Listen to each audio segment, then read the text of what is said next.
Chapter 1 non profit organisation receipt and payment account. आय और प्राप्ति खाता रिसिप्ट एंड पेमेंट अकाउंट, प्राप्ति और भुगतान खाता। ये कैश बुक का सारांश होता है, समरी होता है। आपको मैंने बताया था कैश बुक की हेल्प से इसको बनाते हैं हम। जो प्रॉफिट ऑर्गेनाइजेशन होते हैं यानी कि जिनका उद्देश्य लाभ कमाना होता है वो कैश बुक मेंटेन करते हैं, लेकिन जो नॉन प्रॉफिट ऑर्गेनाइजेशन होते हैं वो रिसिप्ट एंड पेमेंट अकाउंट बनाते हैं। कल मैंने डिफरेंस बताया था। कैश बुक में एलएफ का कॉलम होता है, इसमें एलएफ का कॉलम नहीं होता। दोनों में सिमिलैरिटी ये है कि ये भी बैलेंस बीडी से स्टार्ट होता है, बैलेंस सीडी इसका क्लोजिंग बैलेंस होता है, उसमें भी ऐसे होता है।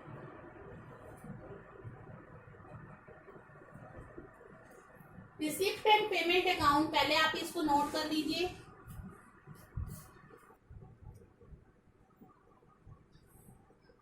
डेबिट साइड रिसिप्ट होती है, क्रेडिट साइड पेमेंट होती है कैश बुक की तरह। जो नॉन प्रॉफिट ऑर्गेनाइजेशन है कैश बेसिस पर अपने अकाउंट मेंटेन करते हैं, यानी कि जो एक्चुअल में आएगा और जो एक्चुअल में आप पेमेंट करेंगे सिर्फ वही लिखा जाता है।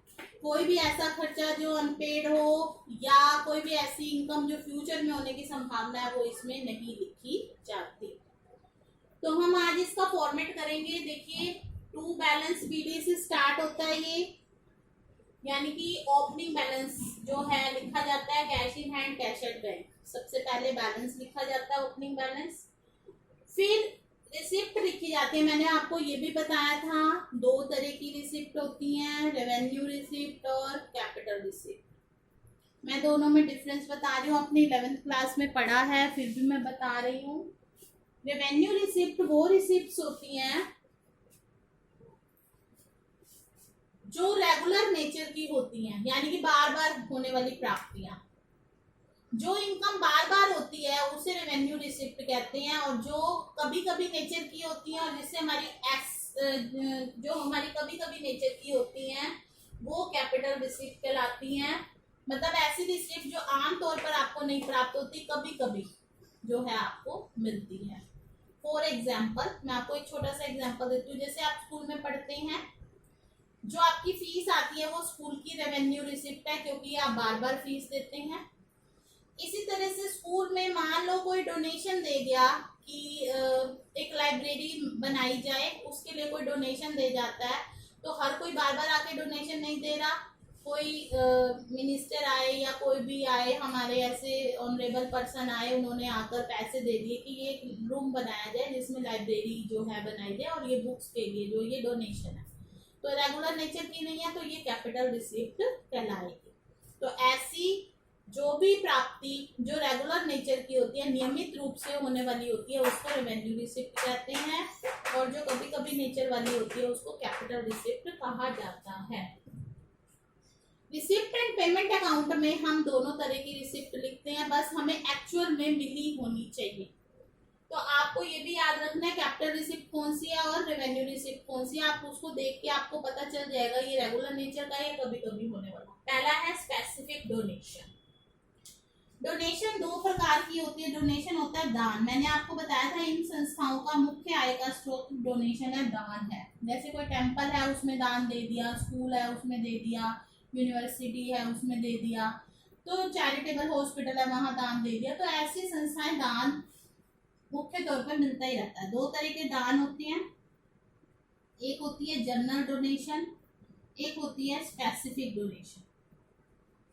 अब डोनेशन इसलिए दी जाए कि 1 लाख रुपए आपके स्कूल को दान दिए गए, कुछ नहीं कहा गया किस लिए, तो वो जनरल डोनेशन है, ठीक है। और अगर ये कहा जाए कि इससे आपने यहाँ बच्चों के लिए वाटर कूलर लगाना है या आपने लाइब्रेरी बनानी है पर्टिकुलर पर्पस के लिए, जैसे मंदिर में आप जाते होंगे देखते होंगे, या कोई भी धर्मशाला वगैरह है उसमें आप देखते होंगे कि वहाँ लिखा होता है कि ये जो है इनके द्वारा इनके कर कमलों से इसका उद्घाटन किया गया, ये फलाना फलाना व्यक्ति है जो उसने यहाँ पर ये रूम बनवाया, इस तरह से। तो वो जो दान होता है वो स्पेसिफिक डोनेशन कहलाती है। तो जो जनरल डोनेशन है जिसका कोई उद्देश्य नहीं पता, वो हमारी रेवेन्यू रिसिप्ट कहलाएगी। देखिए, और जो स्पेसिफिक डोनेशन है किसी पर्पस के लिए, वो हमारी क्या कहलाएगी, कैपिटल रिसिप्ट। ये मुख्यतः कुछ बनाने के लिए या कुछ मुख्य उद्देश्य के लिए दी जाती है, इसलिए ये कैपिटल रिसिप्ट होती है। डोनेशन जो है, अब मंदिर में हम जाके दान देते हैं, कभी 1100 रुपये दे दिया, कभी 1500, इस तरह से लोग देते हैं, तो वो जनरल डोनेशन है। लेकिन अगर आप किसी पर्टिकुलर पर्पस के लिए दे रहे हैं तो वो स्पेसिफिक डोनेशन है, वो कैपिटल रिसिप्ट होती है। ये कैपिटल और रेवेन्यू का भी आप आगे पढ़ेंगे जब हम इनकम एंड एक्सपेंडिचर और बैलेंस शीट बनाएंगे, तो आपको पता चलेगा कि इनको क्यों हमने बाइफरगेट किया, मतलब क्यों विभाजित किया, और इसका हमें ज्ञान होना क्यों जरूरी है। ठीक है। लेगेसी, ये ऐसी वसीयत होती है जो कोई मरते हुए दे जाता है, या कोई जो होता है मतलब जैसे कोई वसीयत कर गया कि ये बिल्डिंग है, ये संस्था को दान कर दी जाए, इस तरह से। तो ये भी आमतौर पर रेगुलर नेचर का नहीं होता, तो ये कभी कभी होने वाला होता है, तो ये लेगेसी कैपिटल रिसिप्ट कहलाती है। Life membership fees, life membership fees क्या होती है कि एक ही बार देनी होती है, आजीवन सदस्यता। जैसे आप किसी क्लब के मेंबर बनना चाहते हैं तो लाइफ मेंबरशिप फीस दे दी, आप पूरी जीवन, यानी कि जब तक आप रहेंगे तब तक आप उसके मेंबर रहेंगे। तो ये एक ही बार मिलने वाली होती है, इसलिए ये कैपिटल रिसिप्ट कहलाती है। एंडोमेंट फंड रिसिप्ट, ये भी एक तरह का ही होता है, पर्टिकुलर पर्पस के लिए वो कोई भी आपको मिलता है, जैसे कि कोई आपको कोई बिल्डिंग मिल गई या कुछ ऐसा मिल गया, वो एंडोमेंट फंड रिसिप्ट कहलाती है। तो ये हमारी कैपिटल रिसिप्ट कहलाती है। पूंजीगत प्राप्तियां, इसमें तो सारी आती हैं, पूंजीगत हो या रेवेन्यू। हम इसको आगे कैसे ट्रांसफर करते हैं वो हम बाद में देखेंगे। अभी आपने ये ध्यान रखना है कि ये जो है आपकी कैपिटल रिसिप्ट है, ये रेवेन्यू है। रेवेन्यू होती है जो रोजमर्रा की होती है, यानी कि बार बार होने वाले नेचर की होती है, और जो कैपिटल रिसिप्ट होती है वो कभी कभी होने वाले नेचर की होती है। रेवेन्यू रिसिप्ट में पहला है सब्सक्रिप्शन, चंदा। मैंने आपको बताया था इन संस्थाओं के आय का मुख्य स्रोत चंदा या डोनेशन है। चंदा क्या होता है, आप किसी संस्था के मेंबर हैं तो वहां पर आप हर महीने या जैसे भी हो गया, मासिक तो वो पाक्षिक तौर पे, यानी कि 15 दिन के अंदर, इस तरह से आप जो देते हैं वो चंदा हो गया। चंदा हम, आप ये वर्ड यूज करते होंगे, जैसे जन्माष्टमी वगैरह हम मनाते हैं, उसमें चंदा कलेक्ट करते हैं, सबसे 10-10 रुपए लेके इस तरह से करते हैं ना, तो सब्सक्रिप्शन चंदा होता है। ये रेगुलर इनकम होती है, तो रेवेन्यू रिसिप्ट कहलाते हैं। जनरल डोनेशन मैंने आपको बता दिया। एंट्रेंस फीस, एंट्रेंस फीस होती है कि अगर आप किसी संस्था, कोई संस्था है या कोई भी वो है, वहाँ एंट्रेंस के लिए जो है फीस अगर उन्होंने रखी है, उसको देकर आप, मतलब जैसे अब जैसे हम एग्जाम वगैरह की यूनिवर्सिटी में एग्जाम वगैरह देते हैं, वहाँ एंट्रेंस फीस होती है। तो इस तरह से लॉकर्स रेंट, कोई लॉकर लिया हुआ है उसके लिए रेंट दिया जाता है, तो उसमें कोई सामान वगैरह रखा है आपने। सेल ऑफ ओल्ड न्यूज़पेपर, जो रद्दी होती है उसको बेचने की। इंटरेस्ट एंड डिविडेंड रिसीव, मैंने आपको ये बताया था, ये जो संस्थाएं होती हैं, जो भी इनके पास पैसा आता है रेगुलर यूज करके, इसको आगे इन्वेस्ट कर देते हैं। कोई होटल खोल लिया या कुछ भी ऐसी जगह पर लगा लिया जहां पर ये इनकम जो भी होती है, तो वो अगर कोई भी इनकम होती है वो यहाँ पर लिखी जाती है। ये रेगुलर होती है। डिविडेंड, शेयर मार्केट में पैसा लगा दिया, वहां से डिविडेंड मिला, इंटरेस्ट, उधार पैसा दे दिया, या इस तरह से कोई जो है इन्वेस्टमेंट कर ली, तो उसमें इंटरेस्ट और डिविडेंड मिलता है, वो आ जाता है। तो इस तरह से ये सारा जो है रिसिप्ट है। अब देखिए पेमेंट, जिस तरह रिसिप्ट भी 2 तरह की होती है, उसी तरह से पेमेंट भी 2 टाइप्स की होती है। पहली है कैपिटल पेमेंट, दूसरी है रेवेन्यू पेमेंट।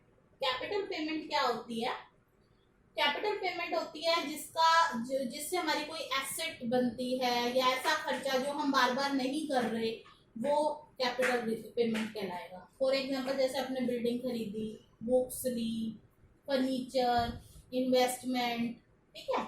और रेवेन्यू पेमेंट होती है जो आप रेगुलर जो है आप पेमेंट करते हैं, जैसे एम्प्लॉइज हैं, आपने उनको सैलरी दी, रेंट और टैक्स दिया, ठीक है, प्रिंटिंग और स्टेशनरी हो गई। ऑनरेरियम होता है कि जैसे क्लब्स वगैरह होते हैं, वो कई रेप्यूटेड पर्सन्स को बुलाते हैं, उनको ऑनर देते हैं, वो ऑनरेरियम कहलाता है, ठीक है। और इसके अलावा जैसे ये कंसर्ट कराते हैं, जैसे सिंगर्स वगैरह से कंसर्ट कराते हैं, तो वहाँ सिंगर को गाने के लिए बोला जाता है तो उनको पेमेंट की जाती है। एडवर्टीजमेंट हो गया कि कोई अगर इन्होंने मतलब कोई कंसर्ट कराना है, जैसे कोई सिंगर आया, सोनू निगम आया, हमने उसको गवाना है, जैसे कि कंसर्ट कराना है, तो आपने सबको बुलाना है, उसके लिए आपने पासेस बनवाए, पम्फलेट छपवाए, वो एडवर्टीजमेंट करना होता है, तो उसका जो भी होगा वो रेवेन्यू पेमेंट कहलाएगी। ठीक है।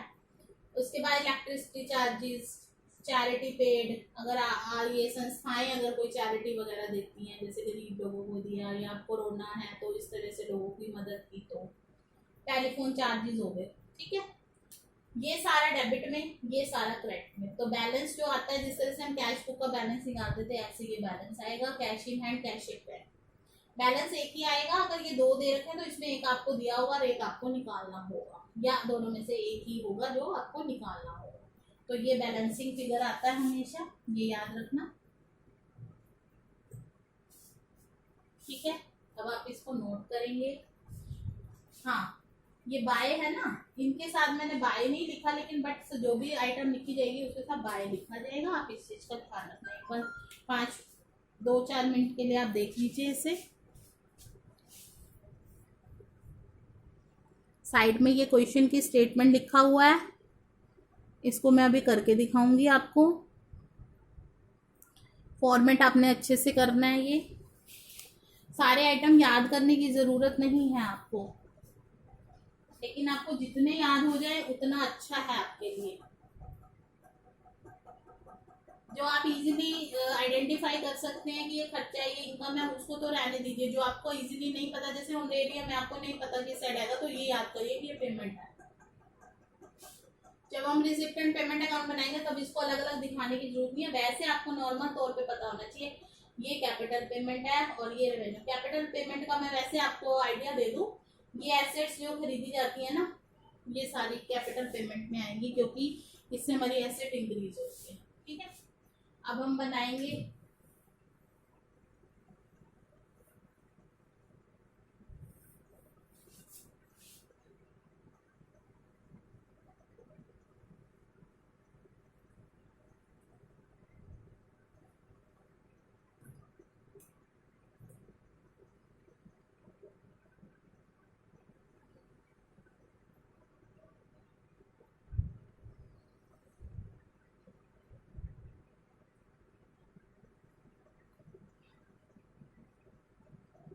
ठीक है।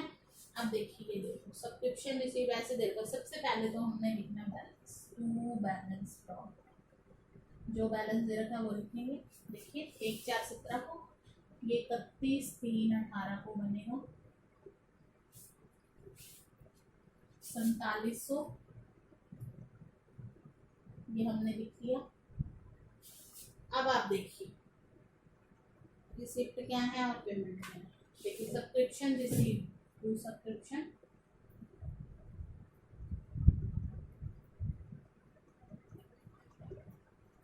39,600,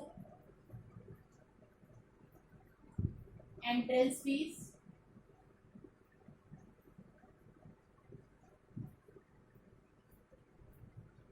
5,000,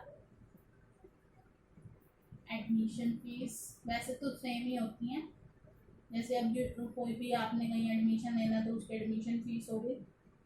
कॉलेज वगैरह में, कॉलेज वगैरह भी नॉन प्रॉफिट ऑर्गेनाइजेशन में ही आते हैं।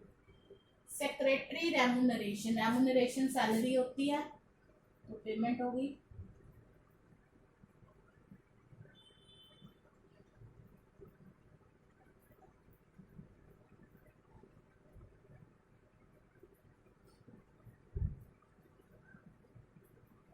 पोस्ट ऑफ इन्वेस्टमेंट, देखिए इन्वेस्टमेंट खरीदी है आपने तो यहाँ लिखिए ये बाय इन्वेस्टमेंट। जो भी आएगा डेबिट में 2 से आएगा, क्रेडिट में आएगा बाय से आएगा 2200। ठीक है। एक्सपेंस पेड तो क्लियर कट है इसे। अब ये नहीं पता कौन सा है तो रेवेन्यू ही मानेंगे, लेकिन यहाँ कुछ लिख कर दिखाना नहीं होता, वैसे आपको बताने के लिए कि कैपिटल ये होते हैं और रेवेन्यू ये होते हैं, क्योंकि आगे इनकम एंड एक्सपेंडिचर बनेगा ना तो उसमें हमें पता होना चाहिए। लोकल स्टैंड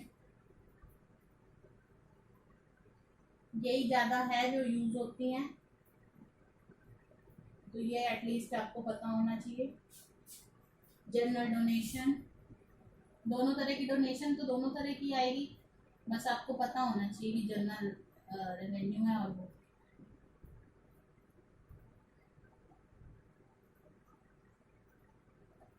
फर्नीचर परचेज तो खर्चा हुआ है,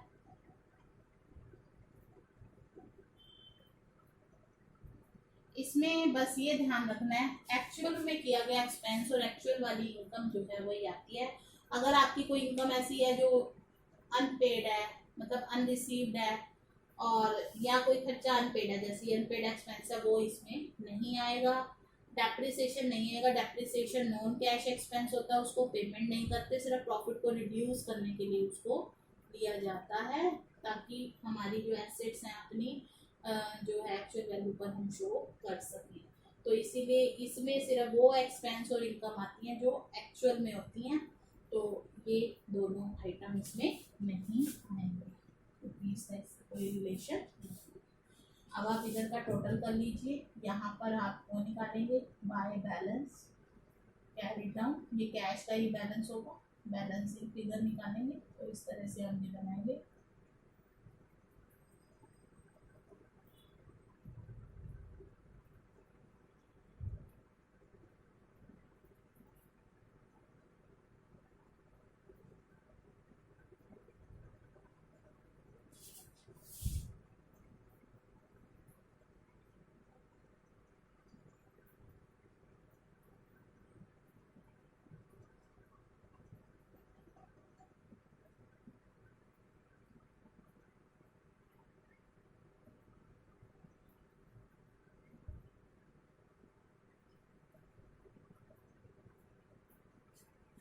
तो ये आ गया आपका बैलेंसिंग क्लोजिंग बैलेंस। इस तरह से हम रिसिप्ट एंड पेमेंट अकाउंट बनाते हैं। ठीक है, आप इसकी प्रैक्टिस करेंगे और जो आपके पास बुक है उसमें से आप करेंगे तो आपको समझ आ जाएगा किस तरह से जो है रिसिप्ट एंड पेमेंट अकाउंट बनाया जाता है। तो आज हम यही करेंगे। रिसिप्ट एंड पेमेंट अकाउंट और कैश बुक में मैं आपको डिफरेंस दोबारा से बता देती हूँ। Number 1, receipt and payment account non profit organisation बनाते हैं, और कैश बुक जो है वो प्रॉफिट ऑर्गेनाइजेशन, प्रॉफिट अर्निंग इनका मेन पर्पज होता है वो बनाते हैं। इसमें एलएफ का कॉलम नहीं होता, उसमें एलएफ का कॉलम होता है। ठीक है, ये कैश बुक की समरी है वो नगद लेन देन पर आधारित है, ये कैश बुक के आधार पर बनाया जाता है, वो नगद लेन देन के आधार पर बनाया जाता है। ठीक है, वो डेट वाइज बनाया जाता है, इसमें डेट वाइज नहीं होता। तो ये डिफरेंस जो है आपको 3 या 4 डिफरेंस, आप जितने भी डिफरेंस है 3 या 4 पॉइंट सफिशिएंट है, आप ये साथ साथ याद करते जाएंगे। ठीक है, तो इस तरह से क्वेश्चन कंप्लीट हो गया, आप इसे देख लीजिए अच्छे से।